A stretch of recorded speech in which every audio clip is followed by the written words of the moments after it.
This is 18 Global News. First, the headlines. Governor Fubara dissolves cabinet holds valedictory session. CJN Kekere Ego okays online notary public applications. Tinubu assures Nigerians of renewed hope at independence.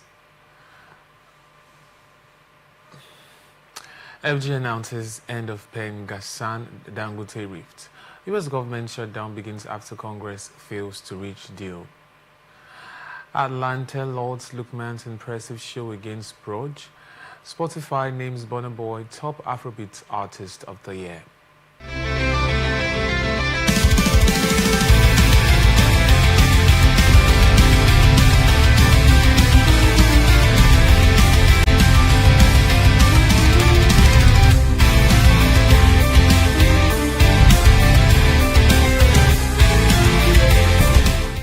From the line across the ocean to the land beyond the mountains, through the Sahara, we bring on sport news, live analysis, expert discussions on trending stories in politics, business, socio-economy, sports, and documentaries. So catch all the updates on the happenings around the globe. Stay focused.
Rivers State Governor Siminalayi Fubara has officially dissolved his cabinet, relieving all commissioners and other public offices affected by the recent Supreme Court judgment of their appointment with immediate effect.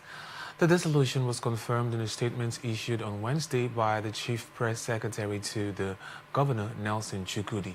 According to the statement, the governor held a private valedictory session with members of his cabinet at Government House, Port Harcourt.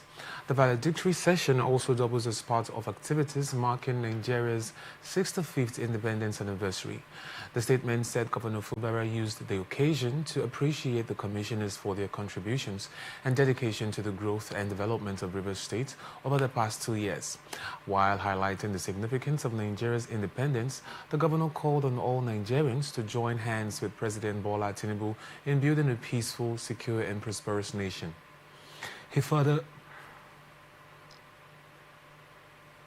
restated his commitment to serve the people of Rivers State with renewed vigor, while extending his gratitude to citizens for their continued support and wished Nigerians a joyful 65th independence anniversary. Independent National Electoral Commission in Rivers State has denied reports that it rejected the resignation of the lawmaker representing Ahoda East State Constituency 2 or refused to conduct a by-election. In a statement issued by the acting head of voter education and publicity, Geraldine Ekelemu, INEC described the claims as factually incorrect and legally unfounded. The Commission explained that only its headquarters can decide when to conduct a by-election, and such a decision is strictly based on a formal notice from the appropriate authority declaring a seat vacant. It added that the resident electoral commissioner, Professor Gabriel Yomere, was misrepresented during an interaction with the Inter-Party Advisory Council on September 29, and his personal views on resignation, INEC clarified, were wrongly interpreted as official policy. INEC stressed that once the Rivers State House of Assembly officially declares the seat vacant and communicates the notice, it will immediately begin the process of conducting a by-election in line with constitutional provisions and the Electoral Act. Minister of Education Dr. Tunji Alause has resolved the lingering labor dispute at the Federal Polytechnic Ekowe in the southern Ijaw local government area of Bayelsa. The minister had summoned parties to the industrial disputes that left the polytechnic located on the banks of the river Non in Bayelsa to shut down since July 11 to a mediatory meeting on September 29. ATN learned on Wednesday that after exhaustively listening to the workers, representatives, management allows fixed a resumption date of October 6. Chairmen and secretaries of the three unions in the Polytechnic, the rector and the governing council chairman attended the meeting held in Abuja. The unions are the Non-Academic Staff Union, the Senior Staff Association of Nigerian Polytechnics, and the Academic Staff Union of Polytechnics in the Polytechnic. ATN also gathered that the minister directed the governing council to set up a fresh panel to investigate sundry allegations leveled against the rector by the unions. The panel was mandated to report its findings in 3 weeks. The workers had in the petition submitted that the claim of insecurity was a ploy to avert a pending probe of allegations against the rector, as there was no security threat in Bayelsa to warrant suspension when the council members were already in town for the meeting. The unions had said that only the suspension pending investigation of the rector, Dr. Agba Biaka Lukman, will guarantee industrial harmony to the institution. People's Democratic Party National Working Committee has nullified Cross River State Congress and approved the formation of a caretaker committee to oversee the affairs of the party in the state. This was contained in a statement by the party's National Publicity Secretary, Debo Olongunagba, on Tuesday in Abuja. Olongunagba explained that the decision was taken in line with the party's constitutional provisions as amended in 2017. According to him, although the national chairman, Omar Damagun, informed the Independent National Electoral Commission on September 25 about the postponement of the congresses in Cross River, Plateau and Kebbi states, the PDP National Secretary, Senator Samuel Ayamu, stated in a separate letter that the Cross River Congress would proceed as planned on September 27. Ologunagba clarified that while some individuals assembled in Calabar on Saturday, no Congress actually took place in the state. The party spokesman pointed out that the NWC's action to set up a caretaker committee, the state follows the expiration of the tenure of the State Executive Committee of the Cross River State chapter, having been elected 4 years ago. Delta State Police Command has engaged members of the National Youth Service Corps in the state in a lecture series on cybercrime, law enforcement, citizens' rights and responsibilities, police accountability, and community policing. This was disclosed in a statement issued by the State Police Public Relations Officer SP Bright Edafe in Warri on Wednesday. Edafe explained that the lecture was in line with the directive of the Inspector General of Police, Kayode Egbetokun, to revive interactive sessions with corps members across the country as part of efforts to reshape their outlook on life.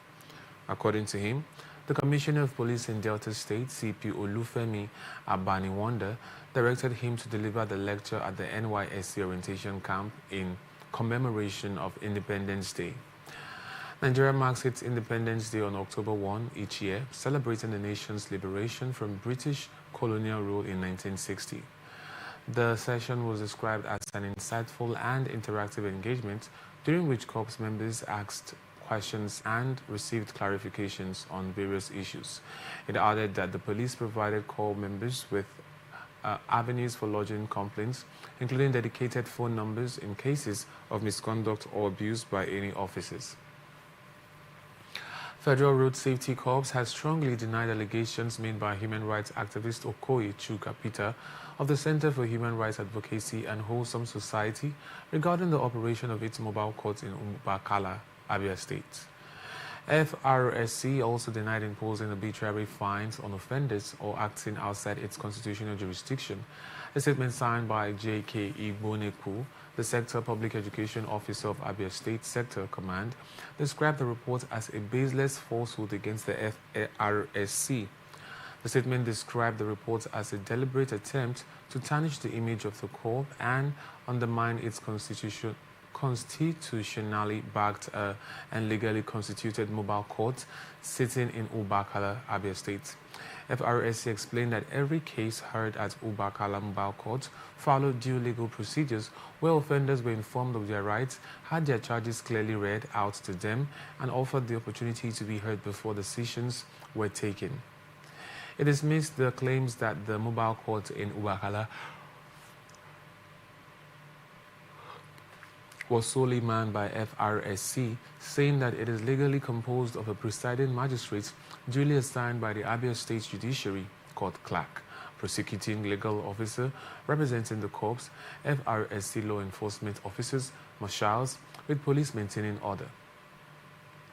The FRSC, which said that the people may be misled and significant gains made in road safety enforcement across the nation eroded by the publication, insisted that there are video evidence, including attendance, logs, judicial records, and video documentations that prove the allegations otherwise. The court said it would be exploring a legal option to redress the publication and its named sponsors. Commissioner of Police in Anambra, CP Ikioye Orutugu, has directed the immediate rearrest of 2 criminal suspects over a case of armed robbery following the discovery of an administrative lapse by a police prosecutor. It was gathered that the suspects identified as Onyebuchi Umobodo and Ebube Umezumba were initially arrested over an alleged criminal offense involving a case of armed robbery, but were released.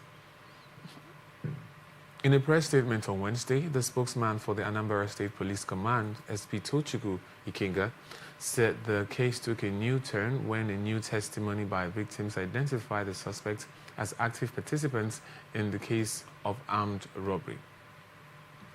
Ikenga said the command has filed a new charge before the High Court sitting in the state to ensure that justice is duly served. According to him, this decisive action underscores the command's unwavering commitment to professionalism, accountability, and the rule of law in the discharge of its duties. ATN reports that May 13, 2025, the Anambra State Police Command rearrested one Ikemefuna Osai, a suspect linked to the kidnapping and gruesome murder of the late member representing Onitsha 1 constituency in the Anambra State House of Assembly, Justice Azuka. It was gathered that the suspect was rearrested in Asaba, Delta State, by a team of police operatives led by the former officer in charge of Anambra Special Anti-Robbery Squad, Ifeanyi Iboru, a chief superintendent of police. All Progressives Congress on Wednesday released the official timetable and schedule of activities for the 2026 governorship election in Osun State, outlining key dates for nomination, screening, delegate congresses, and the primary election. The timetable signed by the National Organizing Secretary, Suleiman Agongo, and issued from the party's National Secretariat in Abuja, revealed that the process will formally begin with a notice of election to the state's chapter on Friday, October 3rd, 2025. According to the statement, only members whose names appear in the register and who have been financially up to date with their dues for at least 1 year up to February 2025 will be eligible to participate in the exercise, either as voters or aspirants. The party disclosed that the sale of expression of interest and nomination forms will open on Wednesday, November 12, 2025, while the deadline for submission of completed forms supporting documents and delegate forms is set for Monday, December 1, 2025. To encourage inclusivity, the APC announced special concessions for women, youths, and persons with disabilities. Female aspirants and PWDs are required to purchase only the expression of interest form, as the nomination form will be issued free of charge. The fee structure for the Osun governorship contest was also disclosed. Expression of interest form 10 million naira, nomination form 40 million naira, total governorship forms 50 million naira, and delegate form 5,000 naira. Osun State Governor Ademola Adeleke has granted amnesty to 36 convicts serving sentences at the Nigerian Correctional Service Centers in Ilesha and Ile-Ife to commemorate Nigeria's 65th independence anniversary. The announcement was made on Wednesday in a statement issued by the governor's spokesperson, Olawale Rashid, in Osogbo. Governor Adeleke stated that by this act, he had remitted and released all penalties, punishments, and consequences arising from the convictions of the beneficiaries. The proclamation also instructed relevant authorities to recognize the amnesty, declaring it as a sufficient warrant under the state's seal and authority. The list of beneficiaries included 29 inmates from the Ilesha Correctional Center and 7 from the Ile-Ife Correctional Center. From the Ile-Ife Correctional Center, the convicts who received amnesty were Yusuf Ola, Oyedeji Sunday, Ojo Olaoluwa, Ogunola Rafiu, Ayomide Amos, Usman Adefisa, and Adedigba Abiodun. Etienne gathered that most of the pardoned inmates were convicted for minor offenses, including stealing and conspiracy, and had hardly reportedly served substantial portions of their prison terms. Speaking on the decision, Governor Adeleke said the amnesty symbolized compassion, justice, and renewal.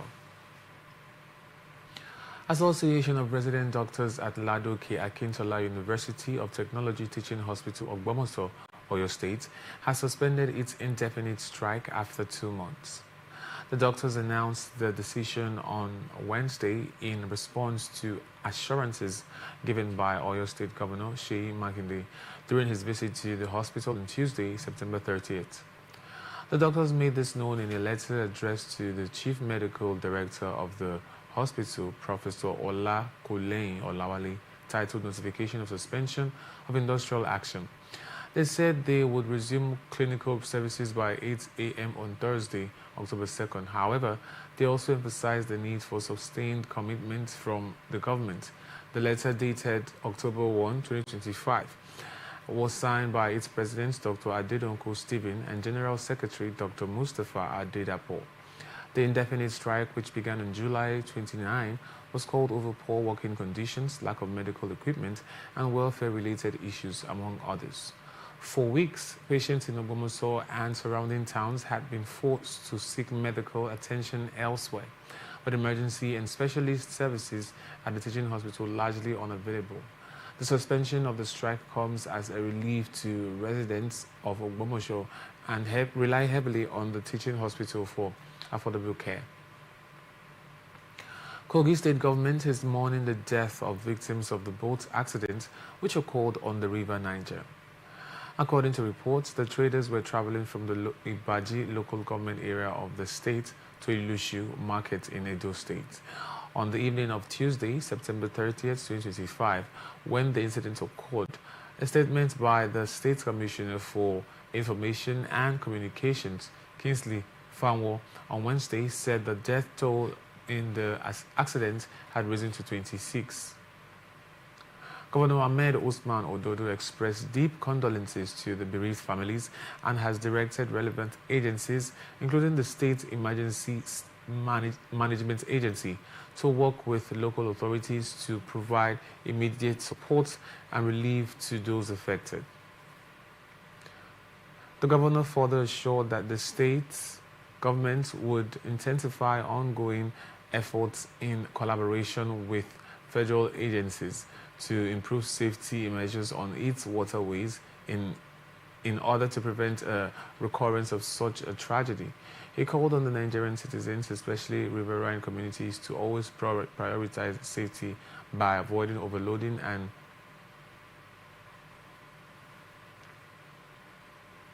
by using life jackets and other precautionary measures whenever they travel by water. Kano State Governor Abba Kabir Yusuf has called on President Bola Ahmed Tinubu to remove the State Commissioner of Police, CP Ibrahim Adamu Bakori, accusing him of defying lawful orders and undermining his authority as the state's chief security officer. Governor Yusuf made the call during an event to commemorate Nigeria's 65th independence anniversary held at Kofa Mata Stadium in Kano Metropolis. Expressing displeasure, the governor alleged that police officers under CP Bakori's command withdrew from providing security and at the ceremony, despite clear instructions that was personally issued to the commissioner. The governor insisted that the commissioner's behavior was unacceptable, stressing that his continued presence in Kano poses a challenge to effective coordination of security in the state. Troops of 6th Brigade Nigerian Army Sector 3 Operation Well have arrested 2 fake policemen at Takom Junction, located in the Wukare local government area of Taraba State.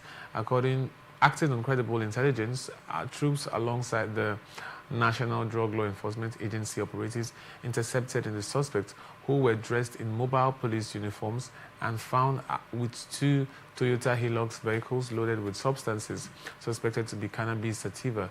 A statement said from Lieutenant Umar Mohammed, acting assistant director,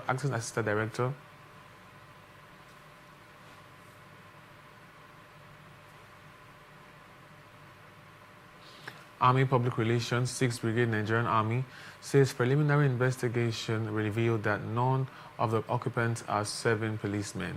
The cannabis-laden vehicles were traced to have been loaded from Akure, Ondo State, and were heading towards Adamawa State before interception. One of the arrested suspects has been identified as Monday George, a 71-year-old dismissed police of ASP, and the other as Ezeugo Destiny Uche, who's 41. The occupants of the second Hilux abandoned the vehicle and fled the scene on sighting the troops. A total of 1,134 blocks of cannabis were recovered from the 2 vehicles. Both the suspects and the recovered exhibits have been handed over to the NDLEA police office in Wukari for further investigation and prosecution. The commander, 6th Brigade Nigerian Army, Brigadier General Kingsley Owa, commended the troops and NDLEA operatives for their synergy, reaffirming the brigade's commitment to ensuring that Tasha State remains unsafe for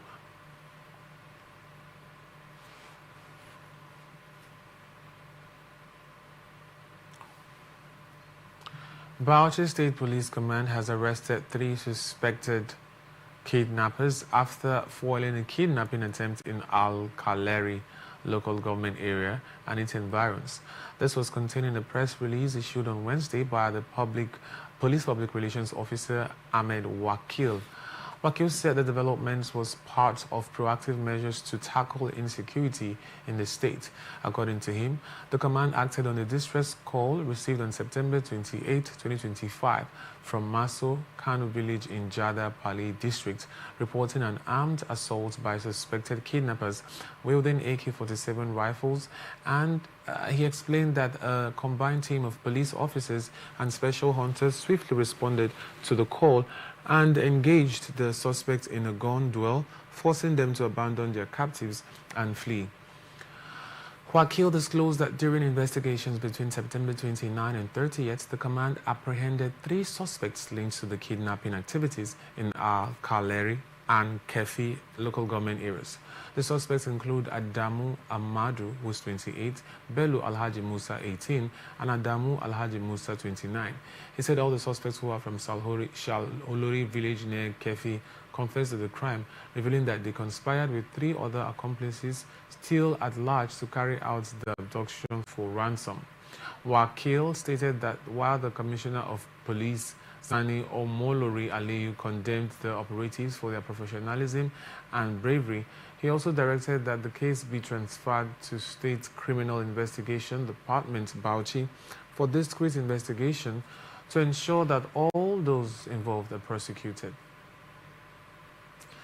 Niger State Command of the Nigerian Security and Civil Defense Corps has arrested 2 suspects, Mustafa Aliyu and Abubakar Safiyamun, with a truck loaded with telecommunication masts worth millions of naira along the Tafa Suleja Road. The state commandant Suberu Siyaka Aniviye stated this while parading the suspects at the state headquarters of the command in Mina. He said the command's anti-vandal team, acting on intelligence information, apprehended the suspects along the Tafa Suleja axis.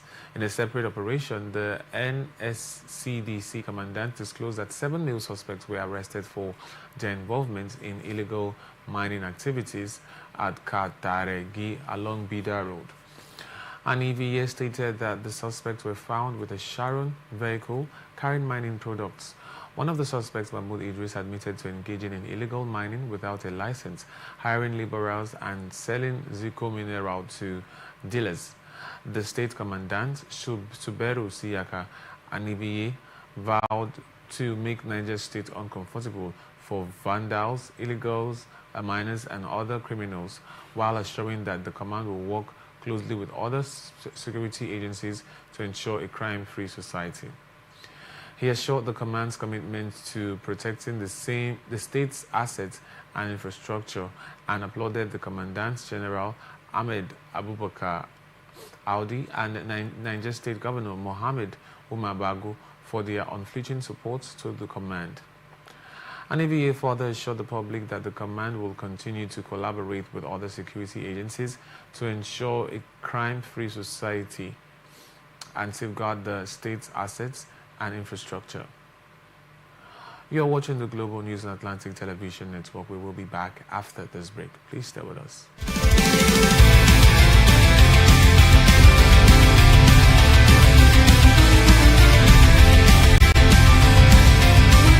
These are exciting times for broadcasting in Africa. The National Broadcasting Commission is set to host the 14th Biennial Conference and Exhibition of African Broadcasters, Africast 2025 in Lagos, Nigeria. Participants will experience a week of world-class expositions showcasing the very best in creativity, innovation, and cutting-edge broadcasting technological advancement and trends in the global broadcast media ecosystem. Theme: Navigating the Digital Surge, Building a Resilient Africa Media Ecosystem for the Future. Date: Monday, October 20th to Friday, October 24th, 2025. Venue: Balmoral Convention Center, Sheraton, Ikeja, Lagos, Nigeria. Time: 9 a.m. to 5 p.m. daily. Visit www.africastexpo.com or email info@nbc.gov.ng. NBC, your right to quality broadcasting. Announcer, Management.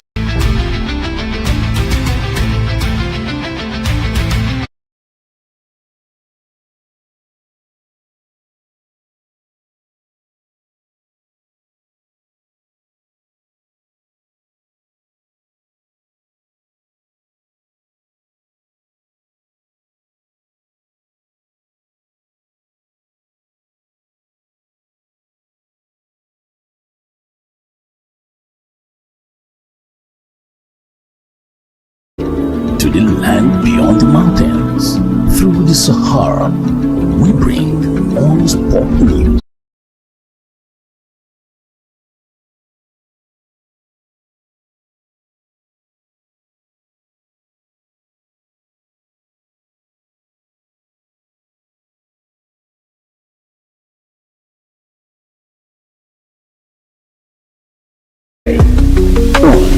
On 18.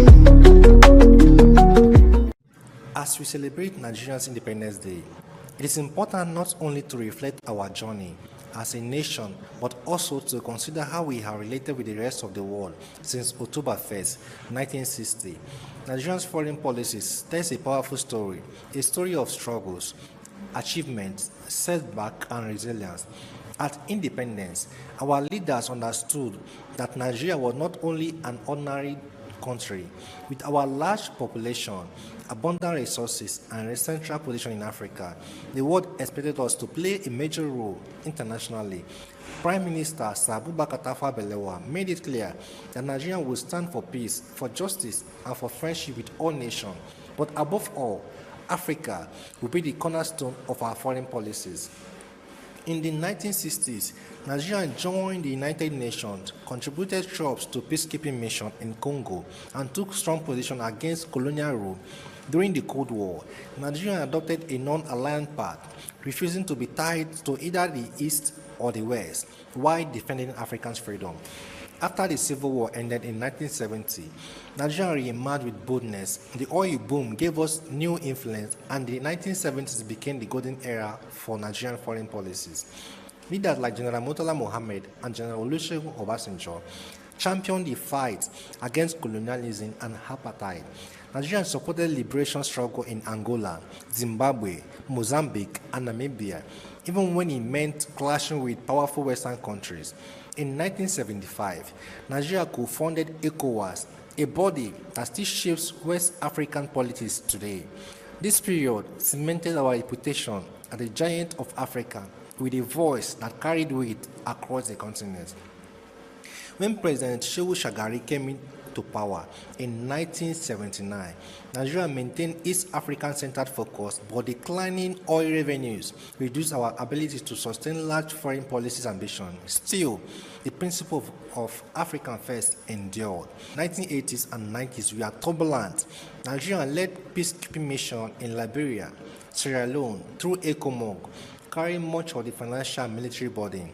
Yet, our global image was damaged, especially under General Sani Abacha. The execution of activist Ken Saro-Wiwa in 1995 brought sanctions and isolation, marking one of the lowest points in our foreign relations.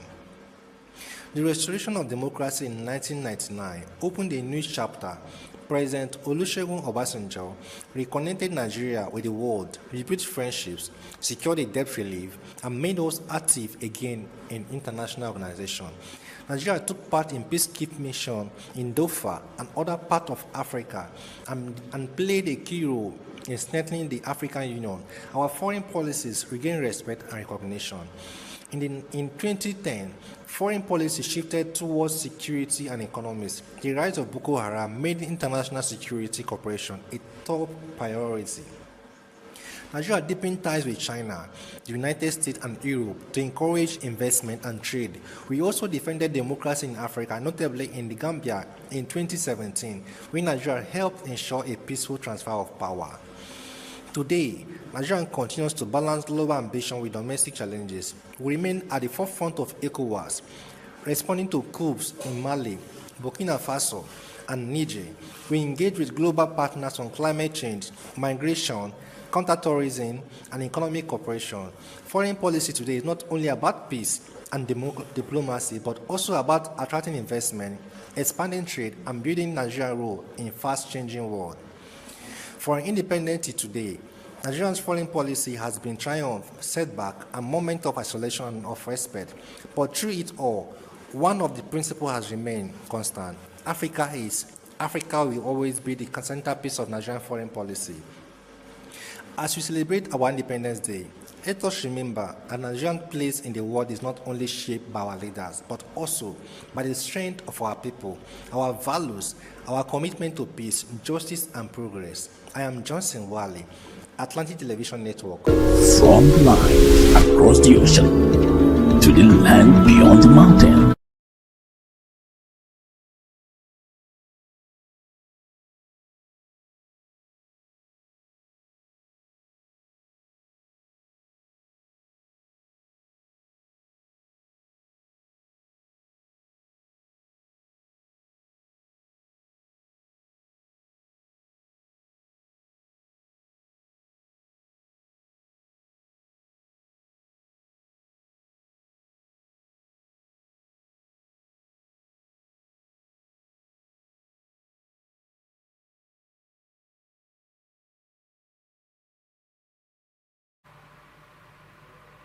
Welcome back. This is the Global News on Atlantic Television Network. Now to the rest of our stories. President Bola Ahmed Tinubu has assured Nigerians that his administration's tough economic reforms are beginning to yield results, declaring that the worst is over. In his national broadcast to mark Nigeria's 65th independence anniversary on Wednesday, the president reflected on the sacrifices of the nation's founding fathers and urged citizens to embrace unity, productivity, and renewed hope for a prosperous future. He highlighted economic gains, including a 4.23% GDP growth in the second quarter of 2025, inflation dropping to its lowest in 3 years, increased oil production, and record non-oil revenues. The president listed 12 major economic milestones achieved under his leadership, among them record non-oil revenue generation, stabilization of the naira, reduction of debt service ratio, a trade surplus for 5 consecutive quarters, and new investments in transport infrastructure and solid minerals. He also said more resources are now available to states and local governments for grassroots development. On security, Tinubu praised the armed forces for their sacrifices in the fight against terrorism, banditry, and other violent crimes, stressing that peace had returned to several liberated communities across the northeast and northwest. Addressing Nigeria's youth, the president described them as the country's greatest asset and highlighted government programs such as student loans, consumer credit schemes, and digital and creative enterprise initiatives designed to give them wings to fly. While acknowledging that the reforms have caused temporary rains, Tinubu said they were necessary to prevent economic collapse and promised that the benefits would soon reflect in the quality of life of ordinary Nigerians. President Bola Ahmed Tinubu has commiserated with the government and people of Kogi State over the death of several persons in a boat accident that occurred on Tuesday in Ibaji local government area. Earlier, confirming the incident, the Kogi State government had expressed deep sadness over the boat accident that occurred on the river Niger, involving traders traveling from Ibaji local government area of Kogi State to Ilushi Market in Edo State. In a statement issued in the early hours of Wednesday, the Commissioner for Information and Communication, Kingsley Fanwo, described the incident as unfortunate and said the death toll from the accident had risen to 26. President Tinubu, in a statement signed by his Special Advisor on Information and Strategy, Mr. Bayo Nanuga, described the incident as shocking and unfortunate, noting that the victims were traders embarking on their legitimate quest to make a decent living. Tinubu commended the first responders of the scene and urged federal, state, and local emergency agencies to intensify efforts to assist survivors and victims. The president prayed for the peaceful repose of the souls of the departed and for the quick recovery of the injured. Ex-President Goodluck Jonathan has urged Nigerians not to despair in spite of the current challenges, but continue to nurture hope in the possibilities of greatness within the country. Jonathan stated this in his goodwill message to Nigerians on the occasion of the 65th independence anniversary. The statement was issued by his media advisor, Mr. Okechukwu Eze, in Abuja on Wednesday. Jonathan said that the independence anniversary offers Nigeria an opportunity to reflect on its collective journey of nation building, including the challenges faced and the vast possibilities that still lie ahead. Jonathan advised Nigerians to let patriotism guide their actions. Meanwhile, ATN earlier reported that the federal government on Monday announced the cancellation of the Independence Anniversary parade that had been scheduled to mark the nation's 65th Independence Day. Chief Justice of Nigeria, Justice Kudirat Motomori Olatokunbo Kekere-Ekun, has approved the commencement of online applications for lawyers seeking appointment as Notaries Public of Nigeria. The online approval, said to be a landmark step by the Supreme Court of Nigeria, is aimed at revolutionizing the appointment, process for legal practitioners. A statement on Wednesday by the Director of Information and Public Relations of the courts, Dr. Festus Akande, said that the legal practitioners in the country seeking appointments as public notary can now apply for the same through the digital means. The statement said that interested and qualified lawyers could now submit their applications through the newly launched secure online portal, noting that the user-friendly platform has been meticulously designed to guide applications through each step of the process, ensuring a seamless and straightforward experience. Labour Party's presidential candidate in the 2023 general elections, Mr. Peter Obi, has called on Nigerians to draw strength from the resilience of the past while demanding accountability from today's leaders as the country marks its 65th independence anniversary. Obi stated this in a press statement issued on Wednesday to mark the country's 65th independence anniversary titled "A Great Nigeria is Still Possible." He reflected on the promise of October 1, 1960, when Nigeria emerged from colonial rule to global acclaim as an African power in the making.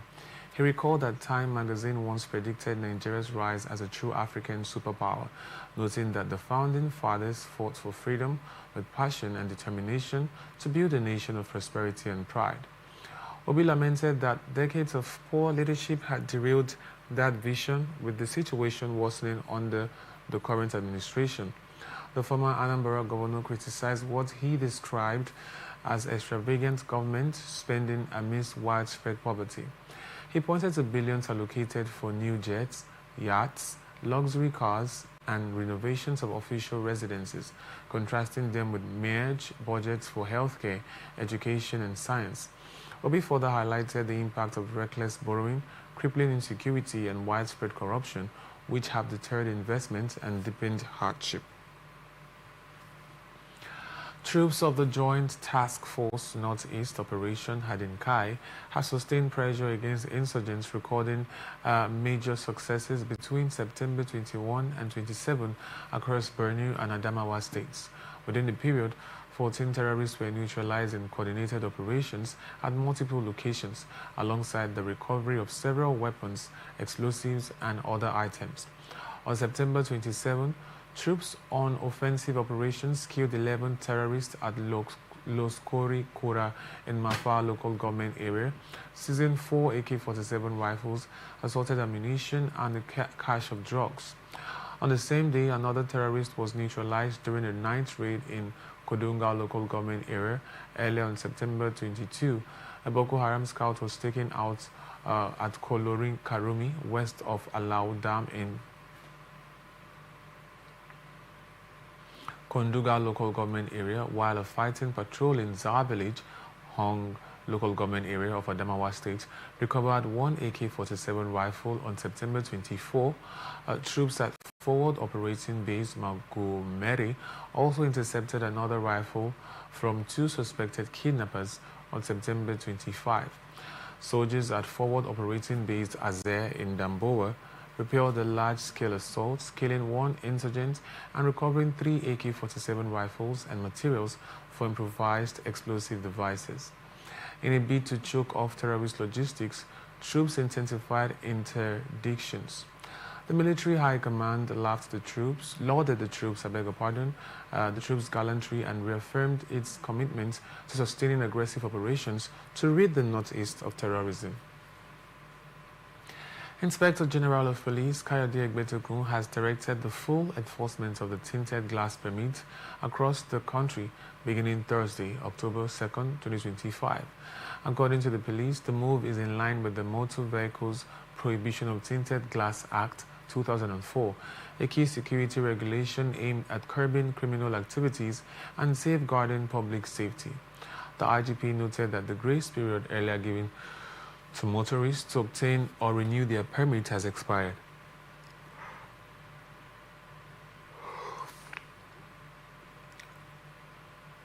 Stressing that all vehicles with tinted glasses must now present valid and verifiable permit documents upon demand by enforcement officers. A statement issued on Wednesday by the Police Public Relations Officer ASP Mohammed Halima, on behalf of the Assistant Inspector General of Police, Zone 7 Headquarters Abuja, said this directive comes from Inspector General of Police, IGP Olukayode Adeolu Egbetokun, and specifically targets residents of the Federal Capital Territory and Niger States initially. Nigerian Association of Resident Doctors on Wednesday decried the country's poor doctor-to-patient ratio of 19,083, describing it as far from global best practice. In a press statement issued on Nigeria's 65th independence anniversary, the association announced that with effect from today, October 1, 2025, resident doctors across the country will no longer take continuous calls beyond 24 hours. The statement was signed by NARD President Dr. Mohammed Suleiman, Secretary General Dr. Shuaibu Ibrahim, and Publicity and Social Secretary Dr. Abdulmajid Ibrahim. Nigeria has long struggled with a shortage of doctors worsened by a steady exodus of health professionals seeking better pay and working conditions abroad. According to the Coordinating Minister of Health and Social Welfare, Professor Mohammed Pates, over 16,000 Nigerian doctors have left the country in the last 5 to 7 years to seek greener pastures in other countries. The consequence is a crushing workload on those who remain, especially resident doctors who form the backbone of Nigeria's tertiary healthcare system. Medical associations have repeatedly warned that unless conditions improve, more doctors will continue to leave, worsening the crisis. And now to our business news. Federal government has brokered peace in the face-off between the Dangote Petroleum Refinery and the Petroleum and Natural Gas Senior Staff Association of Nigeria after 2 days of conciliation meetings. A statement issued in the early hours of Wednesday by the Minister of Labour and Employment, Dr. Mohammed Meigari Dengyadi, disclosed that the matter was resolved following lengthy discussions. The FG also announced that the redeployed staff will not suffer any loss of pay due to the redeployment. The Minister of Labour and Employment, Dr. Mohammed Meigari Dengyadi, confirmed this in a statement issued on Wednesday in Abuja. He further explained that both sides had reached a compromise, noting that Pengassan agreed to start the process of calling off the strike. Both parties agreed to this understanding in good faith. The minister also stressed that unionization is a right of workers in accordance with the laws of Nigeria, and this right should be respected. The conciliation meetings followed a breakdown in earlier talks between the refinery management and Pengassan, which had ended in a deadlock on Monday. The dispute began after Pengassan raised concerns over what it described as mass transfers and dismissals of union members by Dangote's refinery management. The refinery's management, however, denied these allegations, stating that the workforce reorganization was due to operational requirements and not related to union activities. Nigerian Railway Corporation on Wednesday announced the resumption of passenger train services on the Abuja-Kaduna corridor, effective Wednesday, 1st October 2025.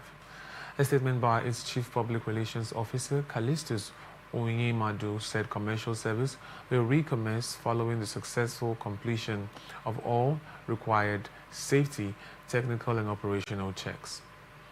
The development was after the train derailed on August 26, the second to occur at the same station within 13 months. The incident happened shortly after the train passed in manually operated switch points that had been previously declared unserviceable. An investigation by the Nigerian Safety Investigation Bureau revealed that the train derailment was triggered by defective infrastructure and lapses in safety management by the NRC. However, the updates by NRC said all necessary checks had been concluded on the train. The corporation then gave an update on passenger welfare after the August 26, 2025 incident. Despite the partial shutdown of the U.S. government, the United States Embassy in Nigeria on Wednesday assured that visa and passport services will continue. The announcement comes as many Nigerians expressed concern that the shutdown in Washington could affect visa processing, student travel plans, and other consular services. The embassy stated in a notice issued via its official X that due to a lapse in appropriations, its social media account will not be updated regularly until full operations resume, except for urgent safety and security information. However, scheduled passport and visa transit services in the U.S. and at U.S. embassies and consulates overseas will continue as the situation permits. The shutdown, which stems from a dispute over democratic demands for health care funding, which Republicans have resisted, began after U.S. lawmakers and President Donald Trump failed to reach a budget deal. The development has forced several federal departments and agencies to halt operations, except for essential services such as the military, postal service, and social welfare schemes like Social Security and food stamps. You're still watching the news on Atlantic Television Network. Up next is international tidbits. Military court in the Democratic Republic of Congo on Tuesday sentenced ex-President Joseph Kabila to death in absentia for treason. Kabila, 54, who was not present at the trial in the capital, nor represented, was found guilty of complicity with the M23 anti-government armed group, which has seized swaths of the resource-rich Congolese East with Rwandan help. He left the vast Central African country in 2023 and briefly reappeared in Goma in the volatile East in May, causing disquiet in Kinshasa. Observers say that that sentence aims to remove the possibility he could unite the opposition within the country, despite his exact current whereabouts being unknown. The DRC, ravaged by violence for more than 3 decades, lifted the moratorium on the death penalty last year, but no judicial executions have been carried out since. Military Prosecutor General Lucien Lukwile had demanded the death penalty for Kabila, whose party slammed the proceedings as a political trial. Lukwile accused the ex-leader of plotting to overthrow President Felix Tshisekedi, and further charges against him included homicide, torture, and rape links to M23. Lukwile said Kabila, in coordination with Rwanda, sought to spring up a coup against Tshisekedi, notably with the help of Colonel Nangaa, who presided the Electoral Commission during the 2018 presidential election, which Tshisekedi won. An Ebola outbreak declared in the DR Congo in early September has caused 42 deaths out of 64 confirmed cases, but the risk of it spreading in the region is moderate, the World Health Organization said on Wednesday. Health authorities in the Democratic Republic of Congo 2 weeks ago began rolling out a vaccine program against the often fatal virus. The highly contagious hemorrhagic fever has killed some 15,000 people in Africa over the past 50 years. The deadliest Ebola outbreak in the DRC between 2018 and 2020 killed nearly 2,300 people. Last month's vaccination campaign followed the announcement of a resurgence of the disease in the central province of Kasai. The UN Health Agency and its partners are supporting the government-led response, he added. The World Health Organization estimates a risk of further spread as high on a national level but moderate in the wider region. The World Health Organization says the outbreak is fueled by insufficient protective equipment as well as incomplete contact tracing, late detection, and unsafe burial practices. It added that high population mobility in a country of more than 100 million plus a reliance on traditional healers increased the risk of spread, first identified in 1976 and thought to have crossed over from bats. Ebola is a deadly viral disease spread through direct contact with bodily fluids, causing severe bleeding and organ failure. U.S. government began shutting down on Wednesday after lawmakers and President Donald Trump failed to break a budget impasse during acrimonious talks that hinged on Democratic demands for health care funding. Republicans and Democrats immediately blamed each other for the deadlock that will impact hundreds of thousands of government workers and the millions of Americans who use the services they provide. The shutdown, which will stop work at multiple federal departments and agencies, comes as deep partisan divisions in Washington have raised fears over what will be the length and consequences of the halt. Trump threatened to punish Democrats and their voters by targeting progressive priorities and forcing mass public sector job cuts during the first stoppage since the one during his previous term. Government operations began grinding to a halt at 12:01 a.m. Wednesday after a frenetic but ultimately failed bid in the Senate to rubber stamp a short-term funding resolution already approved by the House of Representatives. Top Senate Democrat Chuck Schumer posted a video on social media that showed the clock ticking down to midnight over an image of the U.S. Capitol building. The shutdown will not affect vital functions like the Postal Service, the military and welfare programs like Social Security and food stamps, but up to 750,000 workers could be sent home each day and would not be paid until the shutdown was over. According to the Congressional Budget Office, this is the first shutdown since the longest one in U.S. history, lasting 35 days, almost 7 years ago during Trump's previous term.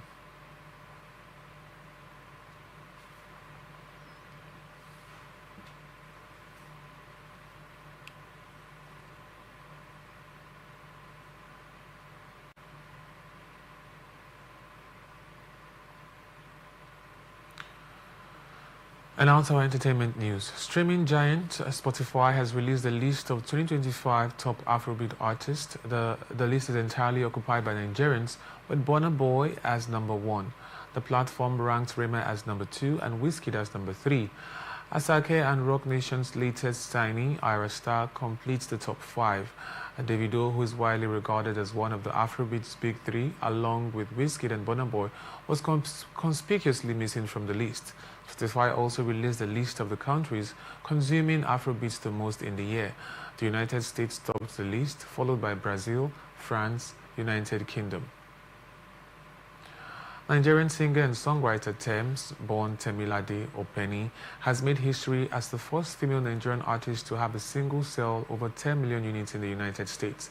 The milestone was confirmed on Tuesday, September 30th, 2025 by chart data on X, formerly Twitter, which announced that Wait For You, her collaborative hit with Future and Drake, had officially surpassed the 10 million sales mark in the US. The track, which also earned Tems a Grammy Award for Best Melodic Rap Performance, marks another major step in her global career.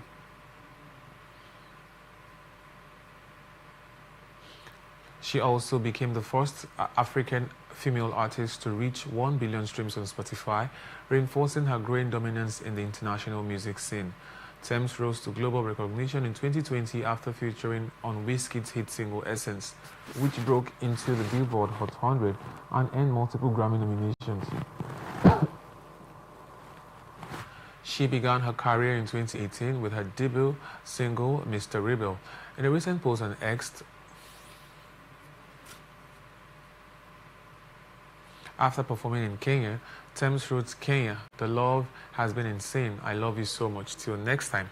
She's currently on her 2025 to 2026 world tour, which began on September 28 and runs through November 15, with stops in cities including Nairobi, Salvador, and Los Angeles, where she will perform at Dodger Stadium.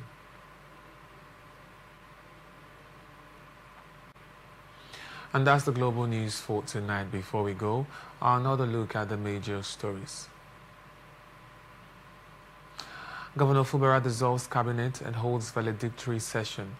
CGN Kekere Eko okays online notary public applications.